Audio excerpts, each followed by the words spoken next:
तीन महत्वपूर्ण मामलों की, राइडर, जेओएआईटी और जेबीटी की। सबसे पहले जेओएआईटी की, जो बहुत सारे हमारे व्यूअर हमारे साथ कांटेक्ट करना चाहते हैं, बार बार बात करना चाहते हैं और बार बार ये मैसेज भेज रहे हैं कि आप इस भर्ती के मैटर जो रिप्लाई बन रहा है, इसमें जो पर्सनल डिपार्टमेंट जो रिप्लाई बना रहा है, उस रिप्लाई का जो डाटा है उसको लाइए, उस रिप्लाई को हाई कोर्ट में क्या रिप्लाई दिया जा रहा है उसके बारे में जानकारी लाइए। ये हमारे बहुत सारे जो व्यूअर हैं ये हमारे से आग्रह कर रहे हैं। लेकिन ये मैं आप एक बात इसमें बता दूं, जो रिप्लाई बन रहा है सरकारी सिस्टम में होता यह है कि रिप्लाई चाहे जिस दिन पेशी लगी है उस दिन भी बन सकता है या फिर उससे पहले भी बन सकता है। अभी सिचुएशन ये है कि 20 तारीख को दोनों जगह रिप्लाई जाएगा। एक जाएगा यहाँ पर हमीरपुर, जो कर्मचारी चयन आयोग ने जो कंटेम्प्ट पिटीशन थी उसको रीओपन कराया है। ये हमीरपुर कर्मचारी आयोग ने ही रीओपन कराया है। ये बड़ा इंटरेस्टिंग है और रीओपन इसलिए कराया है कि इन्होंने कहा कि पिछली बार जब ये केस लगा था तो उन्हें सुना नहीं गया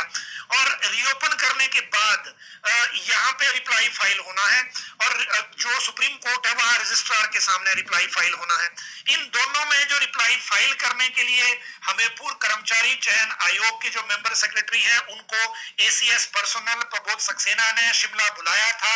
और उनके साथ कुछ डिस्कस हुआ है। उस डिस्कशन के बाद ये रिप्लाई, क्योंकि चीफ सेक्रेटरी की तरफ से सबमिट होना है, तो ये रिप्लाई फिर उसके बाद बन रहा है। लेकिन रिप्लाई क्या है ये हम आपको कोर्ट में सबमिट होने से पहले नहीं बता सकते और इसकी वजह ये है कि जो लोग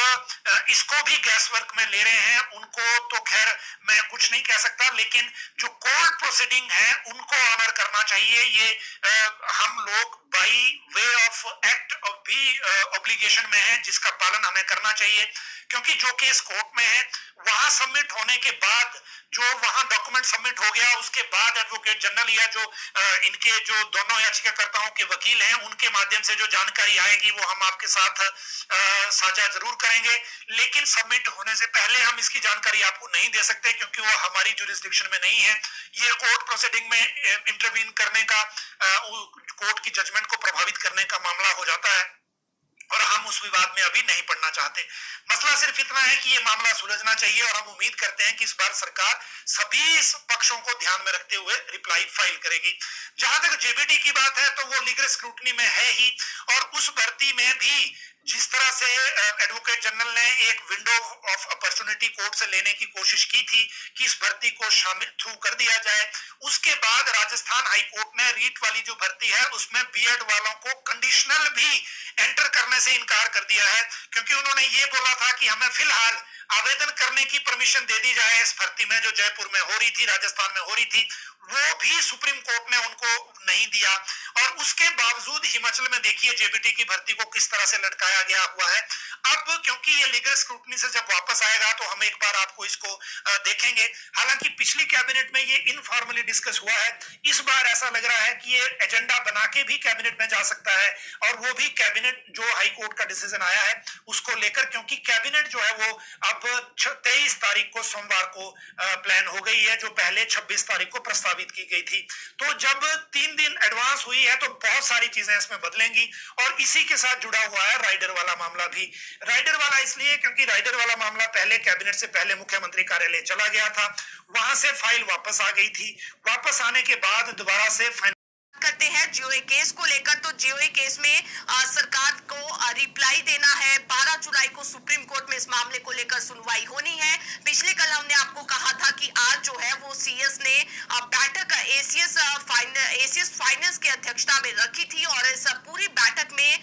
फाइनेंस के और ज्वाइंट सेक्रेटरी यहाँ पर कार्मिक विभाग के उन्हें भी तलब किया गया था और जीओए आईटी मामले को लेकर सरकार ने अपडेट यहाँ पर मांगी थी और उस पूरे मामले को लेकर, क्योंकि 20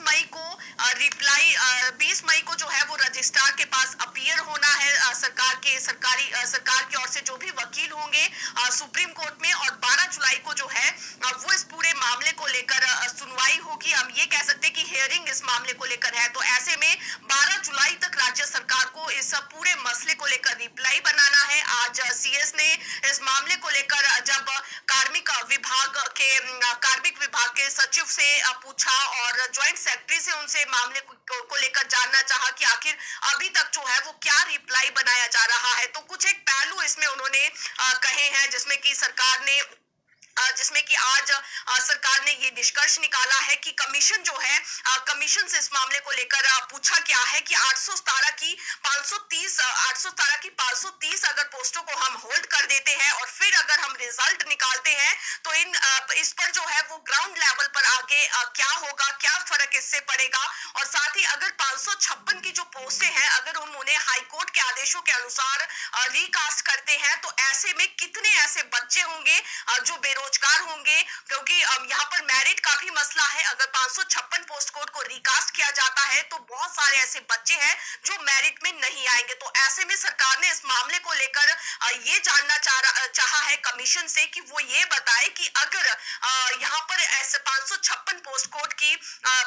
कोड को अगर हम रिकास्ट करते हैं तो ऐसे में कितने ऐसे बच्चे होंगे जो कि नौकरियों में लग चुके हैं लेकिन बावजूद इसके जो है उन्हें नौकरी से बाहर होना पड़ सकता है। और इसको लेकर जो है वो ये कहा गया है कि किस तरह से हम इन बच्चों की नौकरियों को भी बचा सकते हैं। तो कुल मिलाकर यहाँ पर 817 की 530 पोस्टें जो कि 556 की है उन्हें होल्ड में रखते हुए बाकी पोस्टों का रिजल्ट अगर हम निकाल दें तो इससे क्या आगे परिणाम निकलेंगे और 556 की पोस्टों को अगर हम रिकास्ट कर देते हैं उससे कितने बच्चे जो है वो यहाँ पर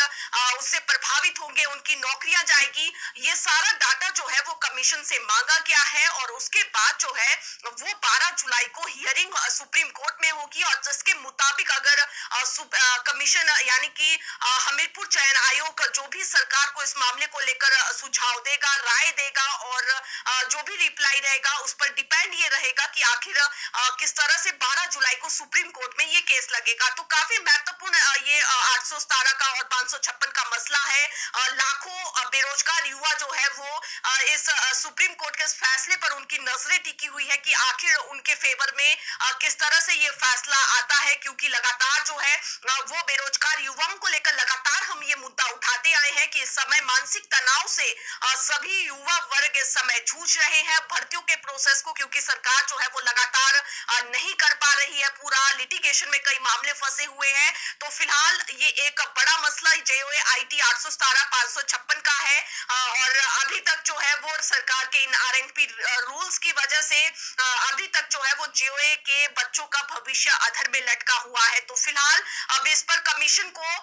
जिम्मा सौंपा गया है। अब कमीशन से क्या रिप्लाई आता है ये हम आपको आने वाले समय में जरूर बताएंगे, क्योंकि इस केस को लेकर हम भी पहले दिन से अपडेट में है कि आखिर क्या प्रोसेस जो है वो किया जा रहा है। और इसी